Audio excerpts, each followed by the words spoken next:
I dealt with extreme symptoms for about 5 years. And at my worst, I was in the hospital. I was hospitalized for about 2 months. And after that, I got my life back. I had to rebuild it little by little, and it got to the point where now I'm able to live a life with thriving health. I can travel, I can work full time, I can exercise. I can take on anything now in my life. I'm now currently living a life in which I never thought I would be able to ever live again.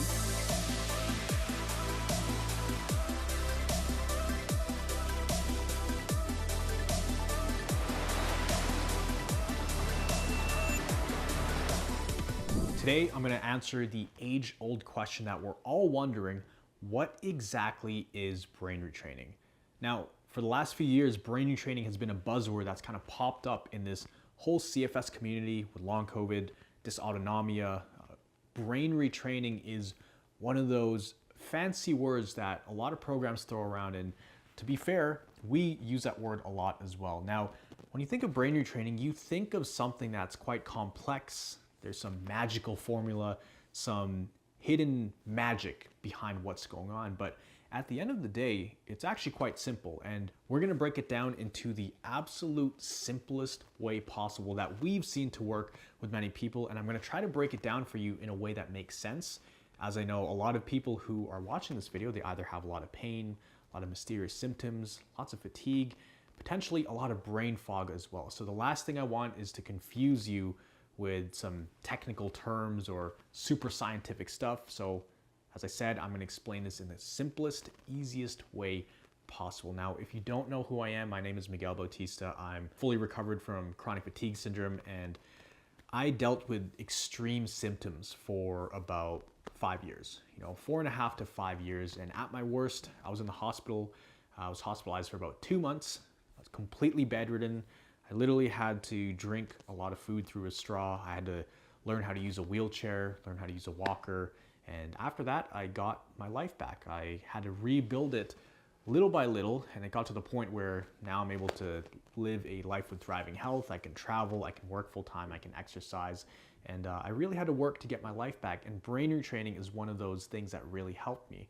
Now, when I first got sick, I heard about this brain retraining stuff. There are some other programs, DNRS, lightning process, all of those things, and I never really believed it. I was thinking there has to be a physical problem that needs to be fixed in my body. I got to be able to take some supplement or some IV treatment or some kind of physical thing that will help my legs stop hurting, that will give me more physical energy. And I didn't really see the problem as being in my brain. But what happens is, with CFS or fibromyalgia or long COVID, typically people go to all these doctors and they get all the tests ruled out, and the doctors don't find anything. Blood tests, CT scan, X-ray, Holter monitor, ultrasound, stress test, sleep study, plus about 20 or 30 other tests, plus trying different medications and supplements, and nothing seems to work. Or at least if it does, it doesn't usually have lasting results, and actually people can get worse after their body gets used to it. Just like with pain, if you take a lot of painkillers, you need more and more for it to have the same effect, to the point where you can be taking a bunch of painkillers and it doesn't even work. So without further ado, let's jump into it.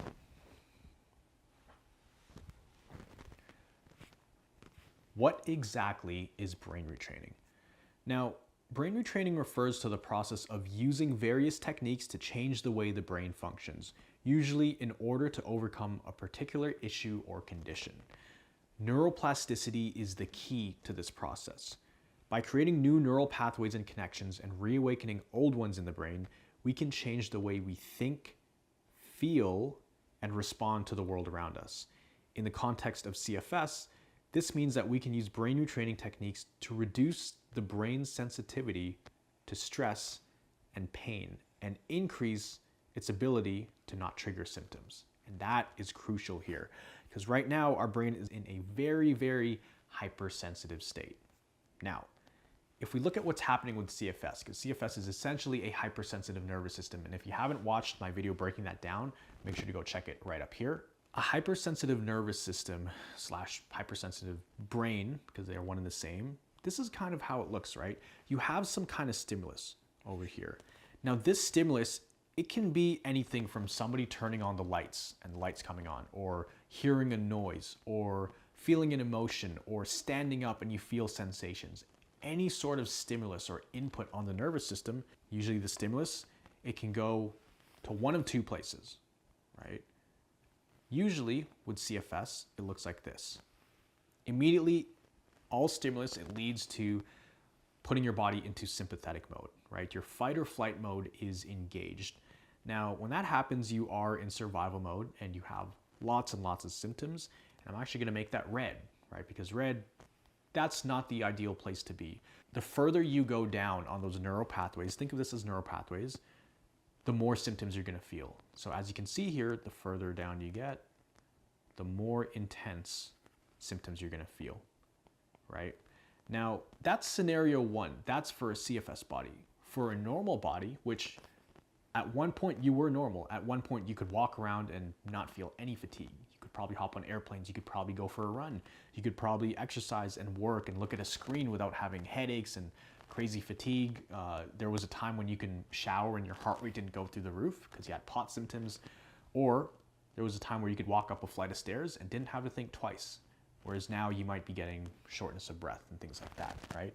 Maybe you could have ridden in a car without getting vertigo after. So different people have different symptoms, but this is scenario one, right? Where your body automatically goes to sympathetic mode, right? Any kind of stimulus results in that. Now the other scenario is your body goes down the more normal neural pathways, right? Which is, it'll kind of stay in parasympathetic mode. Rest and digest mode is engaged. Not always, I should have wrote here, this is a more balanced mode, but just for the sake of this video, when it comes to brain retraining, let's put the two opposites side by side here, right? So one, you have sympathetic mode. The opposite of that would be parasympathetic mode. Now, with parasympathetic mode, I'm gonna make it blue because, you know, blue, we'll say that stands for something good. You feel a bit more relaxed and you feel fewer symptoms. Now, brain retraining happens at a very specific place. It's when you can catch yourself and consciously try to shift your body from sympathetic mode to parasympathetic mode, right? When you're trying to consciously calm the nervous system down. So the crucial point where this happens is over here.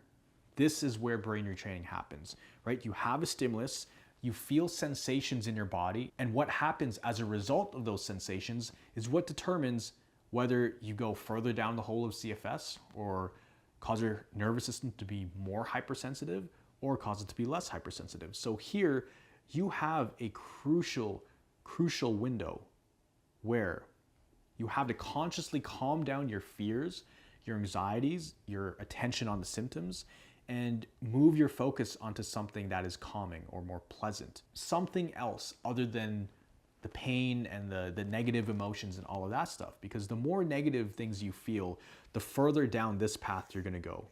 And we don't want that. We wanna go on this path, right? So this is actually the crucial point of brain retraining, right here. That's where the magic happens, and it happens very quickly too. And here's the thing. There are some brain retraining exercises where it takes a while for you to get into, right? You have to sit down, you have to meditate and do deep breathing and visualize and do all of this stuff. The problem with that is it takes too long for people to achieve that state where they go from here down to here, right? And it's really the activation energy that's needed. There's something called activation energy, which means how difficult is it to start an activity, right? Activation energy. We want as little activation energy as possible to make it as easy and simple and quick as possible to get you from up here to down here. So the way I like to do brain retraining is, let's say I stand up and I feel some heart palpitations. Immediately, I am faced with a choice. And I have to be aware of this too. That's the most important thing. You do have to be aware. So I could either I could ask myself, uh-oh, heart palpitations. Does that mean I'm having a heart attack? Or I could feel the fear and let it scare me and let it cascade into a bunch of other thoughts. Or I can feel that sensation and tell myself, oh, it's just the nervous system.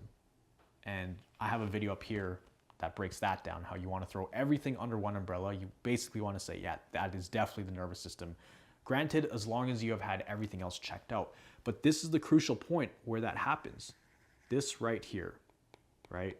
So that's one example. Another example is if you're in the car and you go for a short drive, or you're a passenger, you go into a doctor's appointment, and then you get back home, now you're feeling really dizzy. You are faced with an option. Do you worry about, was that too much? Should I have not done that? Oh, I'm regretting that. Or do you accept it and say, yeah, I knew that symptoms were coming. That's fine. Because I know that my success in recovery is determined by how well I respond to symptoms, right? There's so many crucial moments during the day where this will happen. You'll be faced with this crossroad hundreds of times every single day. When you're thinking in your mind and you see these thoughts start to pop up, but what if this, what if that? It's like the what if problem. Any question that you experience that starts with what if, just completely forget about it. Because there's a million different what ifs. They're all hypotheticals, right? There is a time and place to ask yourself, what if this happens? So that way you can protect yourself from, going down the wrong path. But the thing is, when we have a hypersensitive nervous system, most of the what if questions you ask, they're completely irrelevant, invalid, irrational. They don't make much sense, and you only realize that once you come out of this. But you're faced with hundreds and hundreds of these crossroad moments throughout the day. Every time you feel symptoms, every time you have a thought. So you do have to be conscious of this, but this is where the real magic happens in recovery. This is essentially what brain retraining is. When you're consciously choosing to calm down your fears, anxieties, and attention on the symptoms and move your focus into something that is calming or more pleasant, right? And there's so many different ways to achieve that. I found the easiest way was just, hey, it's just the nervous system. And I had to tell myself that hundreds of times per day. That in itself is brain retraining. Now, if we zoom out again, we can see that it always starts with some kind of stimulus. Always remember that it is not just physical stimulus we're talking about here. It could be emotional stimulus or cognitive stimulus. And that will cause a reaction in your body or some kind of sensations to come up. What you do with those sensations is what determines if you go on this route or this route. It's super important that you kind of wrap your head around this, because this is what's going to save you. A lot of the times it's going to save you and keep you from spiraling downhill. And once I understood this, I made leaps and bounds in my recovery, right? That's why my doctor told me the golden rule in recovery, the most important thing, if you could take anything away from this YouTube channel, or if I had to say there was one sentence where if you apply this, you would recover, it's this. Your success in recovery is determined by how well you respond to symptoms, right? And this is the perfect example. You'll have something come up, you'll feel sensations in your body. What you do with those sensations, how you respond to that, that's what determines if you get better or not. That's what determines if you stay the same or get better or fall into a downward spiral. So just be very mindful of that, but that's essentially how brain retraining works. You are faced with a crossroad, and the thing is, you actually have to be aware that the crossroad is even there, because we think we don't have control. Yeah, you may not feel like you're in control, but you have control for a few seconds to tell yourself it's just the nervous system. And guess what? 5 seconds later, 10 seconds later, and those sensations are probably going to be back. So you do have to tell yourself over and over again that, hey, it is just the nervous system. So at the end of the day, brain retraining is essentially retraining your neural pathways. We're trying to take your brain from a overly cautious survival mode, do anything we can to stop this body from moving and exposing itself to stimulus. We're trying to take it from that to, hey, it's okay to go for a walk. We don't have to send all these false survival signals and these red lights in our body, red lights as in symptoms, to completely stop you in your tracks. We have to take it from that survival state to a more normal state. And we do that through brain retraining. So that's essentially what brain retraining is. There's a million different ways to get there. I think anything that takes your brain away from the pathways, the automatic pathways of fear and worry and doubt and anxiety, and you consciously try to implement a shift in that, of what it naturally wants to do, that in itself is brain retraining. But the thing is, neuroplasticity is the ability of the brain to form and reorganize synaptic connections, especially in response to learning or experience or following an injury, right? Here's an example. Neuroplasticity offers real hope to everyone from stroke victims to dyslexics. So it's changing the patterning in your brain, and it can work both ways. You've gone from a normal functioning person to somebody with a hypersensitive nervous system. That changed, that was neuroplasticity, right? But if it can change one way, then you can change it back. And that's the great thing about the brain. It's neuroplastic, right? It can change, you can mold it, and it can adapt based on what you feed it, based on what triggers you do, based on the patterns of thinking you have. So you do have the power to absolutely get better. The tricky part is sticking to it. That's where most people run into issues. It's sticking to the brain retraining, sticking to the path. A lot of times you need reminders. And you know, when I was getting better, I never really thought of myself as brain retraining, right? I just saw that fork in the road and it's like, oh, my brain is playing tricks on me. It's trying to get me to panic and freak out and asking me all of these what if questions, but I'm gonna consciously say, no, it is the nervous system. So I think people get caught up in this whole term brain retraining. All it is, it's repatterning your brain. And we're trying to lay down new roadmaps in your brain or reawaken those roadmaps, because your brain, somewhere in there, it knows how to be normal. It just has trouble accessing those areas because it's so used to going down the survival roads, right? It's kind of like if you think of a city and you have these super highways with 7 lanes and you have these dirt side roads that most people don't take. Most people will take the path of least resistance. They'll take the highway, right? Some people may take the side roads.